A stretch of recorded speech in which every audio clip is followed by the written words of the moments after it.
자, 경영학을 이해하는 시간, 경영학의 개념과 역사. 자, 세 번째 시간입니다. 자, 경영 관리 사고 네 번째는 관리 경영인데요. 이른바 이제 페이올의 관리 경영이라고도 표현을 합니다. 즉, 프랑스의 기업과 앙리 페이올은 기업을 어떻게 효과적으로 관리할 수 있을까? 그래서 조직의 효과적 관리를 위해서 필요한 명확한 원칙이 있다. 그 원칙을 이제 주창을 했었습니다. 그래서 어떻게 보면 이제 테일러의 과학적 관리는 생산 현장에 적용됐었죠. 근데 페이올의 관리 경영은 조직 상층의 관점에서 이론을 전개를 했습니다. 그래서 이제 페이올의 주요 관리 원칙들이 이제 14가지가 있는데요. 그러니까 뭐 분업, 규율, 보상, 권한과 책임, 질서, 공정, 명령 단일화의 원칙 이런 것들이 있는데 좀 살펴보겠습니다. 뭐 예를 들어서 명령 단일화의 원칙은 조직 내에서 사람들은 한 사람으로부터 명령을 받는다는 것을 의미하는 거죠. 그러니까 명령 체계의 통일성과 일관성을 유지하기 위해서 필요한 겁니다. 뭐 대표적으로 이제 군대 조직을 들 수가 있겠죠. 그리고 이제 계층화의 원칙은 조직은 계층과 서열이 명확해야 한다는 겁니다. 그래서 계층별로 권한이 확실하게 구분되어야 된다는 것을 의미하고요. 조직 내의 관리 구조를 나타내는 원칙이죠. 그리고 이제 집권화의 원칙은 권한의 집권화와 분권화가 균형을 이루어야 된다. 이걸 의미합니다. 그래서 의사 결정 권한이 조직의 상위 계층에 집중되어 있는 경우를 집권화, 하위 계층과 권한을 공유하는 경우를 이제 분권화라고 볼 수가 있겠죠. 관리 경영의 원칙들을 보게 되면 뭐 이렇게 됩니다. 간단하게 살펴보면 이제 분업화, 즉 작업을 전문화해서 효율성을 증가시키는 것이겠죠. 어, 권한과 책임, 즉 권한이 주어지면 그에 따른 책임이 따른다는 거고요. 그리고 규율이 필요하다라는 겁니다. 그래서 조직의 규칙 그리고 합의된 규범을 유지해야 되고 명령 단일화의 원칙은 직원들은 오직 하나만의 상사를 따라야 한다는 겁니다. 그리고 일반 이익 우선은 어떤 개인은 개인의 이익보다는 조직의 이익을 우선시해야 되고요. 적절한 보수는 직원들은 공정하고 적절한 보상을 받아야 된다는 겁니다. 그리고 이제 중앙 집중화, 결정권이 중앙에 집중되어 있으면 훨씬 더 효율적이라는 거고 계층 구조, 조직은 명확한 계층 구조를 가져야 되고 각 계층은 분명한 역할을 가져야 된다는 겁니다. 그리고 모든 자원은 적절하게 정리되고 관리돼야 되고요. 자, 관리는 직원에게 공정하게 됩니다.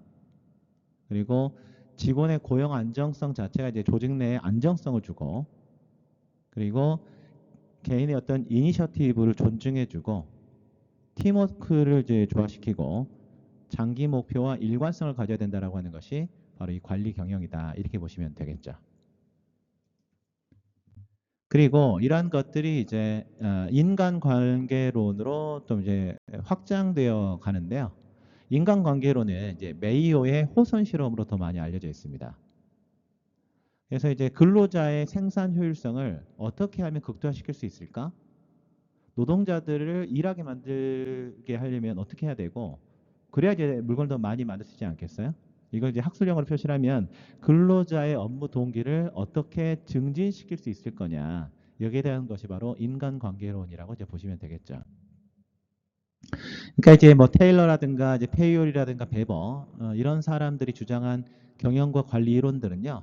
조직 내 구성원의 어떤 심리적 특성이 조직에 미치는 영향을 이제 무시하고 있는 거죠.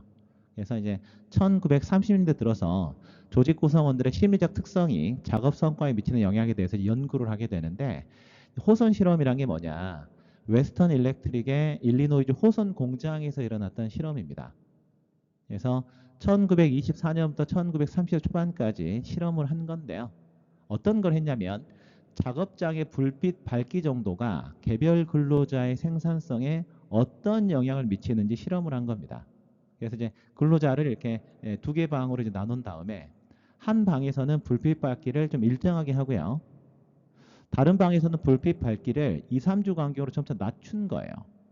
그럼 우리는 어떤 가설을 세워볼 수 있겠습니까? 아니 불빛 밝기를 일정하게 하는 데는 뭐 생산량이 일정하게 나오겠지만 불빛이 어두워지는 방에서의 작업 성과는 당연히 다른 방에서의 작업 성과보다 낮을 것이다라고 가설을 세운 거예요. 불빛 밝기가 약해지니까. 그런데 의외로요. 양쪽 방에서의 작업 성과가 모두 상승한 겁니다. 그래서 도대체 이게 뭐지? 이렇게 본 거죠. 근데 그 이유가 뭘까? 그러니까 양쪽 방의 근로자들은요. 일단 자기들이 선택된 사람이라는 사실을 알고 있었어요. 그러니까 자존감이 일단 높은 상태에서 자신들의 작업 성과가 비교되고 있다는 사실을 알고 있었습니다. 이제 경쟁 심리가 생긴 거예요. 야, 우리가 아무리 불빛이 약해지지만 저 방에 있는 저 친구들보다 우리가 생산량을 더 높여야 된다. 그래서 작업장의 불빛 밝기라는 물리적 조건보다는 두 집단 사이의 경쟁 심리가 성과에 더 큰 영향을 미쳤다라는 거죠. 그래서 이 호선 실험을 통해 가지고요. 작업자들에게 어떤 경쟁 심리, 동기를 부여하는 것 자체가 생산성을 늘리는데 매우 큰 도움이 된다. 이런 형태로 발전을 했습니다. 자, 경영관리 사고 여섯 번째는 행태과학론인데요. 과연 조직 속에서 사람들은 어떤 행동을 보일지 여기에 대해서 이제 체스터 버나드와 허버트 사이먼이 주창을 한 겁니다. 행태과학론은 인간관계론이 이제 지나치게 심리적이고 감정적인 방향으로 전개되니까 이러한 한계를 보완하려는 노력의 일환으로 이제 주창된 건데요. 어떻게 보면 이제 인간 행동에 대한 체계적이고 분석적 방법을 통해 가지고 어떻게 보면 이제 조직적 측면과 구성원의 측면 그리고 기계적 측면과 인간적 측면 이 중에서 한쪽 측면을 강조하는 것이 바로 과학적 관리법과 인간관계론인데 이 사이의 균형점을 찾아주는 것이 바로 행태과학론을 볼 수가 있죠. 그래서 이제 조직과 구성원 모두에게 어떻게 보면 합리적인 길을 찾게 해주는데 좀 공헌했다라고 볼 수가 있고요.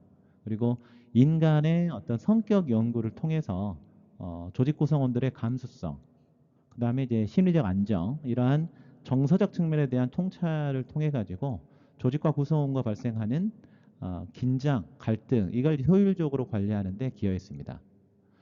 사이먼은 특히 이제 의사결정론을 최초로 정립했는데요. 이게 핵심이 뭐냐?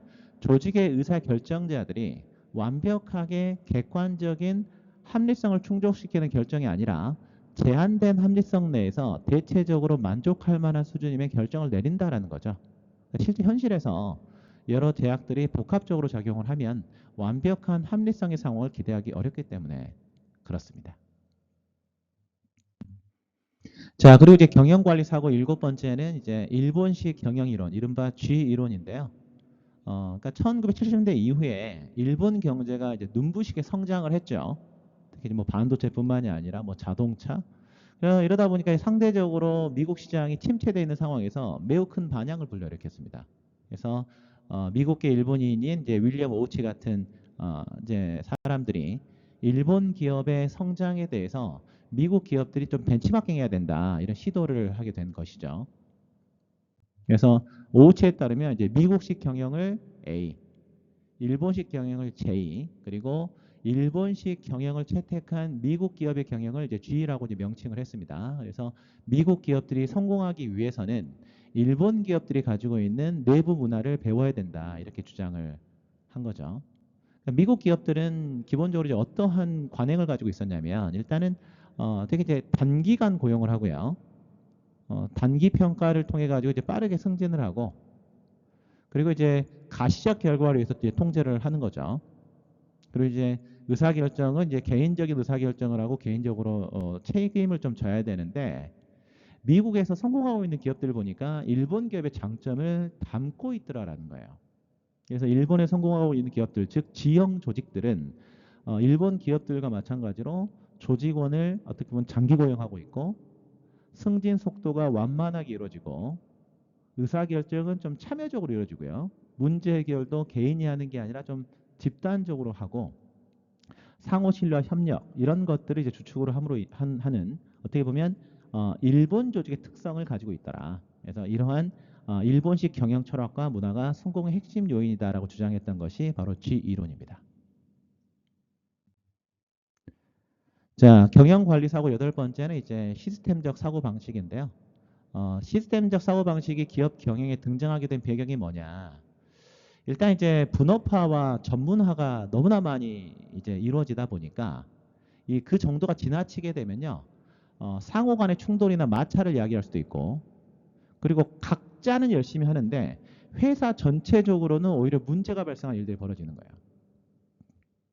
그래서 기업 경영에 대한 어떤 보면 이제 분야별로 전문화된 일원들이 각자 자기의 전문 영역에 빠져버리는 이런 경향이 생기는 거죠. 그래서 시스템 전체를 우리는 이해해야 된다는 겁니다. 그래서 시스템적 사고를 통해 가지고 어떻게 보면 이제 나의 의사 결정이 다른 사람이나 다른 부서에 미칠 이런 영향을 생각하면서 결정해야 된다는 거죠. 그럼 예를 들어서 우리가 일단 투입이 되죠. 원자재와 인적 자원, 자본기술 정보화 같은 것들이 이제 투입이 되면 이런 것들이 이제 변환 과정을 거치죠. 종업원의 업무 활동이라든가 경영 활동이라든가 기술 운영을 통해 가지고 산출물이 발생을 합니다. 즉 제품과 서비스란 산출물, 재무적인 결과, 정보 인적 결과 이런 산출물이 이제 산출이 되게 되는데 만약에 이런 산출물이 좋지 않다. 그럼 이제 피드백 과정을 통해 가지고 이 투입물과 변환 과정을 수정해야 되겠죠. 즉, 자, 시스템적 사고를 통해 가지고 전체 영향을 생각하면서 결정해야 된다. 이게 상당히 중요합니다. 예를 들어 드릴게요. 예를 들어서 이제 익스피디아 사례인데요. 이제 뭐 유명한 이제 여행을 이제 계획하는 이런 이제 회사라고 보면 좋을 것 같은데 익스피디아에서 이제 어떤 일이 있었냐면 그 익스피디아를 통해서 여행을 이제 여행을 100명이 예약을 한 거죠. 예약 고객이 100명입니다. 그 예약 고객 100명 중에서 콜센터로 58명이 전화를 하는 거예요. 그러니까 이제 이런 거죠. 그러니까 그래서 이제 각자 어떻게 보면은 각자는 잘 하고 있는 거거든요. 그러니까 뭐 마케팅하는 사람은 마케팅, 여행 상품을 만드는 사람은 뭐 제조 잘 하고 있는 거고, 콜센터는 또 콜센터 나름의 역할을 하고 있는 겁니다. 그럼 콜센터는 이런 상황에서 어떻게 해야 되느냐? 이런 생각을 우선 할 수 있을 겁니다. 콜센터 통화 시간을 10분에서 2분으로 줄일 수는 없을까? 요 정도 생각을 하는 거예요. 자기 나름에서. 그런데 우리가 좀 더 근본적으로 가보죠. 통화는 안 할 수 없을까요? 왜 100명 중에서 무려 58명이나 통화를 할까요? 그러니까 콜센터로 전화한 고객이 왜 그렇게 많을지에 대한 원인 분석을 못 하고 있는 거예요. 그러니까 그걸 담당하는 부서가 없으니까. 그래서 이런 것들을 좀 이제 통합해서 봐야 된다라는 겁니다. 자, 그래서 분석을 해본 거죠. 고객이 도대체 100명 중에서 무려 58명이나 전화를 거는 이유가 뭐냐? 첫 번째 원인을 분석해 보니까 여행 일정표를 얻기 위해서 일단 전화를 거는 거고요. 두 번째, 이메일 주소를 잘못 입력해 가지고 여행 일정표를 못 얻은 거죠. 그래서 전화를 거는 거고. 그리고 웹사이트에서 본인의 여행 일정을 검색할 수 없어서 이제 전화를 걸더라. 이런 것들을 이제 밝혀낸 거예요. 그래서 이제 이런 것들을 이제 다시 이제 산출물에 이제 반영을 하는 거죠. 산출물에 대한 피드백을 통해 가지고 이제 투입물에 반영을 하는 거죠. 그래서 어떻게 했느냐? 일단은 음성 안내 시스템에서 자동 옵션을 추가를 했습니다. 그래서 예를 들어서 일정표를 다시 받으시려면 2번을 누르세요. 이런 식으로 이제 추가를 했고, 두 번째, 이메일 발송 방식을 변경을 해서 이메일 스팸 필터를 피하는 형태로 일단 이메일 발송 방식을 이제 변경을 했습니다. 세 번째는 이제 고객이 직접 처리할 수 있는 온라인 도구도 마련을 한 거죠. 이렇게 하다 보니까 콜센터 전화가 58명에서 이제 15명으로 줄어드는 이런 식으로 이제 극적으로 변화를 했습니다. 즉 시스템적 사고 방식을 하기 전에는 어땠습니까? 각자가 열심히 하고 있었어요. 여행 상품도 잘 만들고 마케팅도 잘하고 콜센터 직원들은 일도 잘하고 그랬지만 전체적으로 사고하는 방식이 없으니까 그때그때 일 처리를 했지만 이런 식으로 시스템적 사고 방식을 통해 가지고 산출물에 대한 피드백을 통해 가지고 투입을 바꿨더니 기본적으로 전체적인 원인을 해결하면서 이제 이익을 늘릴 수가 있었죠. 이런 부분들을 우리는 생각을 해봐야 된다. 이렇게 좀 보시면 되겠습니다. 자, 경영관리 사고 이제 아홉 번째는요. 이제 정보화 시대와 새로운 경영 도구들이 출현하고 있다라는 건데요. 결국은 우리는 이제 1990년대 이후에 3차 산업혁명이 일어났죠. 그래서 컴퓨터와 인터넷이 이제 등장을 했습니다. 뭐 예를 들어서 이제 마이크로소프트의 이제 빌 게이츠는 이제 윈도우와 이제 익스플로러 이런 것들을 개발해서 어떻게 보면 이제 삶의 방식과 질을 바꾸어 놨죠. 그러니까 이제 제가 학교 다닐 때 이제 이런 것들이 활성화가 되면서 정말 이제 놀랬던, 정말 충격적이었던 이런 사례들이 확실히 생각이 납니다. 일단 여기에서 한 가지 우리가 생각해 봐야 될 게 이제 업무 재설계입니다. 비즈니스 프로세스 리엔지니어링인데요. 이거는 이게 그 약간 개선하는 게 아니고 처음부터 다시 만드는 거예요. 그러니까 기존의 구태에 의한 업무 규칙과 방식을 과감하게 개선하는 겁니다. 그래서 기존 프로세스를 뭐 컴퓨터화 시키거나 자동화 시키는 게 아니라 아예 처음부터 새로운 프로세스를 만드는 거다. 이렇게 좀 보시면 좋을 것 같은데요. 그래서 비용이라든가 품질, 서비스 속도 이런 것들이 어떻게 보면 비즈니스 핵심적인 부분이죠. 여기에서 극적인 성과를 이루기 위해서 기존의 업무 프로세스를 근본적으로 재설계하는 것이 바로 업무 재설계입니다. 그래서 업무 재설계는요. 모든 부분에 걸쳐서 개혁을 하는 게 아니라 어떤 중요한 핵심 프로세스 이걸 선택해 가지고 그것을 중심으로 개혁해 나가는 것이 바로 이 업무 재설계라고 보시면 되겠죠. 그럼 한번 사례를 살펴보겠습니다. 포드 자동차의 업무 재설계 사례를 한번 보겠습니다. 그러니까 이제 1980년대 포드 자동차는요. 회계부서에서의 비효율성 문제가 발생을 했습니다. 이제 당시에 이제 포드는 수천 명의 직원들이 이제 수작업으로 구매도 하고 결제하고 회계 처리 이러한 이제 업무를 수행했다라고 합니다. 이제 기존의 방식이 매우 복잡한 거죠. 구매 부서에서 물건을 구매합니다. 그럼 이제 주문서를 작성하고 공급자에게 보내요. 그래서 이제 물건이 오죠. 그럼 이제 물류 부서가 물품을 검사한 다음에 수령 확인서를 회계 부서에 전달을 합니다. 그래서 이제 공급자가 청구서를 보내면 회계 부서가 수령 확인서, 주문서, 청구서 이런 것들을 대조해 가지고 이제 결제를 진행하는데 단계가 너무 복잡하다 보니까 비효율적일 뿐만 아니라 오류 발생률이 매우 높았다라는 거죠. 여기에 이제 업무 재설계를 도입을 한 겁니다. 그래서 복잡한 절차를 단순화시키기 위해서요. 일단은 자동화 시스템과 자기검증 시스템을 도입을 했는데 우선 중앙 데이터베이스를 도입을 했습니다. 그래서 주문 결제 관련 정보를 중앙에서 관리를 하고 실시간 갱신을 위해서 IT 시스템도 도입을 했고요. 그리고 이제 자기검증 프로세스를 한 거죠. 그래서 물류 부서가 물품을 받으면 시스템에서 이제 자동으로 확인되게 만들고 그리고 공급자의 청구서와 주문서가 만약에 일치한다. 그럼 그냥 자동으로 결제가 이루어지게 만든 겁니다. 이러한 프로세스를 통해 가지고 업무가 자동화가 되면서 회계 부서 인력을 약 75% 정도 감축을 할 수가 있었죠. 이런 인력 감소를 통해 가지고 실제 포드는 사실은 이제 그 인건비 지출을 이제 많이 비용을 줄일 수 있는 이런 이제 사례였다. 이렇게 좀 보시면 되겠습니다. 그리고 전사적 자원 관리. 이건 이제 차후에 따로 한번 다룰 건데요. 엔터프라이즈 리소스 플래닝입니다. 이거는 이제 그 이른바 ERP 시스템이라고도 표현을 하는데요. 기업 내에 다양한 어떤 활동 프로세스들이 좀 있죠. 기업 내 생산, 물류, 구매, 재고 이렇게 다양한 활동 프로세스를 통합적으로 연계 관리해 주고요. 정보들을 서로 공유해서 빠르게 이제 의사결정을 도와주는 이런 것이 바로 ERP 시스템이다. 이렇게 보시면 되겠죠.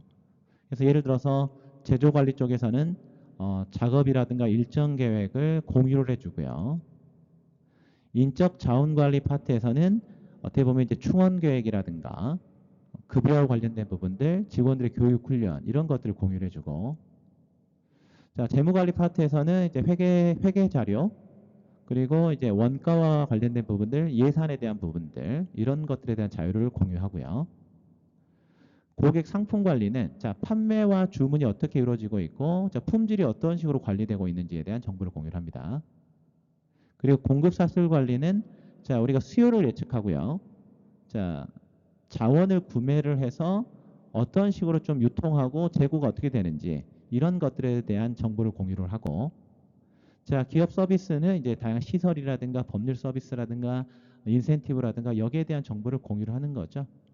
이렇게 되면 이제 어떤 부서에서건 정보가 공유되고 있기 때문에 의사결정을 하는 것이 매우 쉬워질 겁니다. 이것이 바로 ERP 시스템이다. 이렇게 보시면 되겠죠. 자, 이제 4차 혁명 시대로 들어와 있죠. 요즘에 챗GPT 발전한 속도를 보면 야, 정말로 지금은 적응 잘해야 될 때 같다. 이런 느낌이 좀 드는데요. 4차 산업혁명은 결국은 초연결, 초지능 이런 것들로 특징 지어집니다. 그래서 기술적 범용화, 생산성 향상 이런 질적 변화가 결국 핵심이 되고요. 독일의 인더스트리 4.0 여기에서 이제 시작을 하게 되는데 요즘에 이제 뭐 스마트 팩토리, 스마트 팜 이제 이러한 용어들이 이제 중요하게 다뤄지고 있죠. 그래서 제조업에 IT 시스템을 결합을 해가지고 스마트 공장을 육성하는 독일의 제조업 정책인데 기존의 생산 시스템을 완벽하게 자동화하는 이러한 시스템으로 생산 현장이 변화되고 있습니다. 자, 뭐 예를 들어서 이 스마트 공장의 자동차 부품 조립 현장인데요. 즉 이제 제조업과 컴퓨터를 연결을 해서 소프트웨어와 각종 센서, 측정 장치 이런 것들을 통해 가지고 이제 불량률을 줄이는 거죠. 그래서 생산성의 향상을 이제 이뤄내는 겁니다. 이러다 보니까 뭐 예를 들어서 이런 새로운 시스템에서 예전에는 500명이 필요했다. 그러면 뭐 지금 뭐 10명 정도만으로도 충분히 처리할 수 있는 거죠. 그러니까 소수의 전문 인력으로 결국은 대량 생산이 가능해진 겁니다. 그러니까 이제 이런 스마트 공장 시스템은 궁극적으로 이제 무인 공장을 지향하게 되는데 뭐 예를 들어서 삼성전자만 하더라도요. 반도체 공장에서 무인 공장으로 이제 공정이 운영되고 있다라고 하니까 실제적으로 이제 이러한 것들이 계속적으로 이제 발전이 되게 되면 기업 입장에서는 이제 비용이 좀 줄어드는 이런 측면들이 좀 있겠죠. 실제 뭐 독일의 어떤 신발 공장 같은 거 경험을 하더라도 뭐 사람 몇몇만 있으면 공장이 돌아간다라고 하니까 실제 이런 4차 혁명 시대에 이러한 또 공정 자체가 어떻게 보면 기술의 핵심이 될 수 있다. 이렇게 보시면 되겠습니다.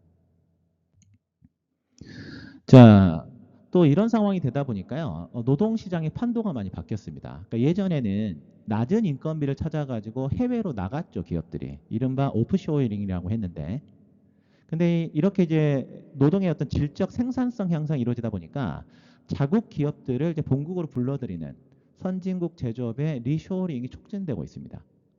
그 과거에는 노동 인건비가 저렴한 뭐 중국, 베트남, 인도 이런 식으로 진출해 가지고 공장을 짓고요. 거기에서 생산을 한 다음에 거기에서 뭐 수출을 하거나 뭐 본국으로 운반하거나 이런 이제 복잡한 물류 과정을 거쳤는데 리쇼어링이 벌어지게 되면 이제 그런 과정이 없어도 되죠. 뭐 예를 들어서 테슬라의 경우에는요. 공장이 전부 이제 미국에 있습니다. 결과적으로 4차 산업의 도래로 인해서 노동 집약적 산업으로 득을 보던 개발도상국에는 이제 매우 불리해졌고요. 제조기술과 IT가 강한 선진국에는 매우 유리한 시대가 된 거죠. 그래서 이제 금융시장에서도 이런 것들이 나타나고 있거든요. 그러니까 원래는 그 선진국 시장이 있고 신흥국 시장이 있으면 그러니까 예를 들어서 뭐 주가를 비교한다라고 한다면요. 위험 프리미엄을 고려하게 되면 신흥국 시장의 어떤 주식시장 수익률이요. 표준 편차는 크더라도 수익률이 더 높아야 됩니다. 그래야 위험을 무릅쓰고라도 높은 기대 수익을 하면서 투자하지 않겠습니까? 그런데 글로벌 금융위기 이후에 사실은 돈을 풀어서 경기를 부양했죠. 그렇게 그 늘어났던 그 유동성들이 기본적으로 어디로 흘러 들어갔냐? 신흥국보다는 이제 선진국으로 많이 흘러 들어갔는데요. 선진국 중에서도 미국 중에서도 나스닥에 상장되어 있는 대형 기술주 위주로 돈이 엄청나게 흘러 들어가서 주가를 많이 크게 끌어올렸죠. 이러한 것들이 좀 반영되는 현상이다. 이렇게 보시면 되겠습니다. 자, 그래서 일단 경영학의 어떤 역사와 시대에 따른 변천사 이건 한번 정리한 표이기 때문에 이걸 한번 쭉 한번 보면 좋을 것 같아요. 그래서 1차 산업혁명, 자, 2차 산업혁명을 통해 가지고요. 일단 대량 생산 체제로 진입을 했죠. 그리고 1900년대에는 이제 효율적인 생산 관리에 초점이 맞춰졌었고요. 그리고 그 이후에는 사실은 이제 인간 중심적 사고와 근로자 동기부여에 초점이 있었습니다. 그리고 이제 1945년 전후해 가지고 조직 구조가 복잡해지니까 조직 관리에 초점을 맞추게 됐었고요. 그리고 2차 세계대전 종전 이후에는 경제가 안정화가 되고 소비자들의 소득이 증가하니까 마케팅 관리에 초점이 들어갔습니다. 그리고 1950년대 후반부터 70년대 초반까지는요. 이제 기획실 같은 것들 통해 가지고 전략 경영 시대로 이동을 했고요. 그리고 1973년부터 80년 중반까지는 오일 쇼크 사태 같은 것들을 통해 가지고 실제 전략 경영의 산업 조직론이 발전이 됐습니다. 그리고 1980년대 중반부터 1990년대 중반까지는 이제 일본 기업이 두각을 나타내므로 인해서 어떻게 보면 이제 기업 내부의 자원 연구에 초점이 맞춰졌었고요. 그리고 3차 산업혁명 시대, 그리고 지금은 이제 4차 산업혁명, 그리고 인공지능 시대로 진입한 이런 형태로 경영학은 꾸준하게 변천해 오고 있다. 이렇게 보시면 되겠습니다. 자, 마무리하면서요. 다음과 같은 사항을 생각해 보면 좋겠습니다. 우선 4차 산업혁명으로 인해서 전 세계 산업 구조가 어떻게 변화해 갈 것 같은지 한번 생각해 보면 좋을 것 같고요. 두 번째, 인공지능과 제조 서비스의 무인화 이런 것들이 이제 급격하게 추진되면 없어지게 될 직업이 있겠죠. 그리고 더욱 중요하게 부각될 직업도 있을 거고요. 그리고 이때 어떠한 인간의 능력이 필요한지 이런 것들에 대해서 생각해 보면 좋을 것 같습니다.